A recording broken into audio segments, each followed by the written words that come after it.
আমাদের তাকওয়া অর্জনের জন্য আল্লাহ সিয়ামকে ফরজ করেছেন। কিন্তু রমাদান হচ্ছে আল্লাহর নিকটবর্তী হওয়ার অন্যতম মাধ্যম।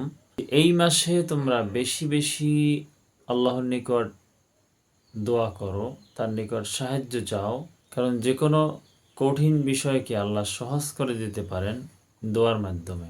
ইউনূস আলাইহিস সালাম তিনি যখন বিপদে পড়লেন, আল্লাহ সুবহানাহু ওয়া তাআলাকে ডাকলেন, লা ইলাহা ইল্লা আনতা সুবহানাক ইন্নী কুনতু মিনাজ জালিমিন।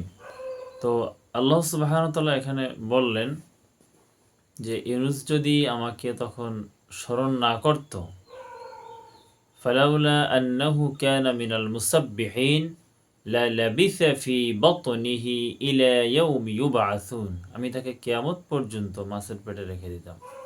وَإِذَا سَأَلَكَ عِبَادِي عَنِّي فَإِنِّي قَرِيبٌ, তারা যখন আমার বান্দারা যখন আমার ব্যাপারে প্রশ্ন করে, فَإِنِّي قَرِيبٌ, আমি তো বান্দার খুবই নিকটে।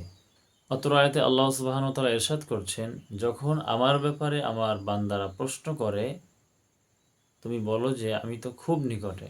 وَإِذَا سَأَلَكَ عِبَادِي عَنِّي, আর যখন তোমাকে প্রশ্ন করা হয়, যখন আমার বান্দারা আমার ব্যাপারে প্রশ্ন করে, কুল শব্দ আল্লাহ বলেন না, বলেছেন ফাইন্নি করিব, আমি তো খুবই নিকটে। অথচ অন্য আয়াতগুলো খেয়াল করুন, যেমন সূরাতুল বাকারার 189 নম্বর আয়াতে আল্লাহ বলছেন, ইয়াসআলুনাকা আনিল আহিল্লা, তারা তোমাকে নতুন চাঁদ সম্পর্কে প্রশ্ন করে, তুমি বলো কুল হিয়া মাওয়াকিতু লিন-নাসি ওয়াল হজ্জ, কুল শব্দ আল্লাহ বলেছেন। এরপরে সূরাতুল বাকারার 215 নম্বর আয়াতে আল্লাহ বলছেন, ইয়াসআলুনাকা মাযা ইউনফিকুন, তারা তোমাকে প্রশ্ন করে যে দান সম্পর্কে, কোথায় আমরা ব্যয় করব। কুল মা আনফাকতুম মিন খায়রিন ফালিল ওয়ালিদাইনি ওয়াল আকরাবিন, যা উত্তম এখান থেকে তোমার পিতামাতা আত্মীয়-স্বজনের জন্য খরচ করো। এই যে কুল শব্দ, তার মানে রাসূল তুমি জানিয়ে দাও।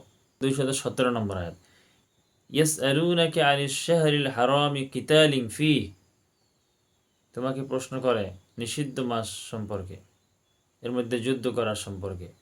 কুল কিতালুন ফীহি কাবীর, কুল শব্দ আল্লাহ উল্লেখ করেছেন।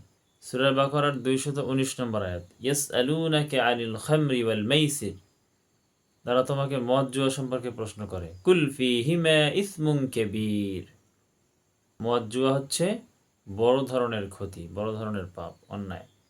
সূরাতুল বাকারার 220 নম্বর আয়াত, ওয়াসআলুনাকা আনিল ইয়াতামা, ইতিমদের সম্পর্কে প্রশ্ন করে, কুল, আল্লাহ কুল দিয়া রাসূলকে বলেছেন তুমি বলো, কুল ইসলাহুল লাহুম খায়র, সূরা বাকারার 222 নম্বর আয়াত, ওয়াসআলুনাকা আনিল মাহিদ কুল হুয়া আযা, সূরা মায়েদার 4 নম্বর আয়াত, ইয়াসআলুনাকা মাযা উহিল্লা লাহুম কুল উহিল্লা লাকুমুত তাইয়্যিবাত।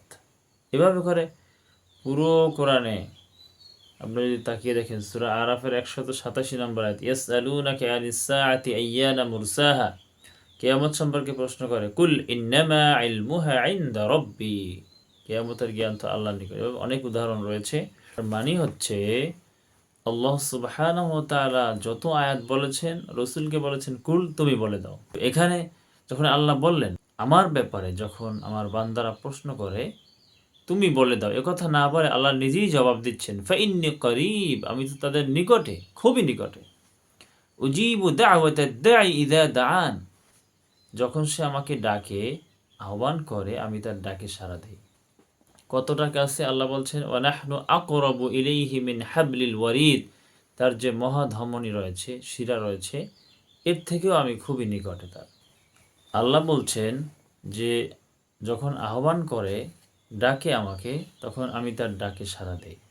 আম্মাই ইউজিবুল মুত্তাররা ইযা দাআহু ওয়া ইয়াকশিফুস সুআ, কি আছে এমন যে যখন বিপদগ্রস্ত ব্যক্তি যখন ডাকে, তার ডাকে সাড়া দেয়। আল্লাহ ছাড়া কি আছে এমন? আল্লাহই একমাত্র সাহায্য করতে পারে। এই জন্য আল্লাহ আমাদেরকে শিখিয়েছেন যে রমাদানে তোমরা বেশি বেশি করে আল্লাহর নিকট দোয়া করো। উজিবু দাওয়াতাদ দাঈ ইযা দাআন ফালিয়াস্তাজিবু লি ওয়া লিয়ুমিনু বি, আল্লাহ যেভাবে তুমি যখনই ডাকো তোমার ডাকে সাড়া দেয়, সুতরাং তাদেরও উচিত যে আল্লাহর ডাকে সাড়া দেওয়া এবং তার উপরে ঈমান আনা। লাআল্লাহুম ইয়ারশুদুন, আশা করা যায় সঠিক পথের সন্ধান পেয়ে যাবে।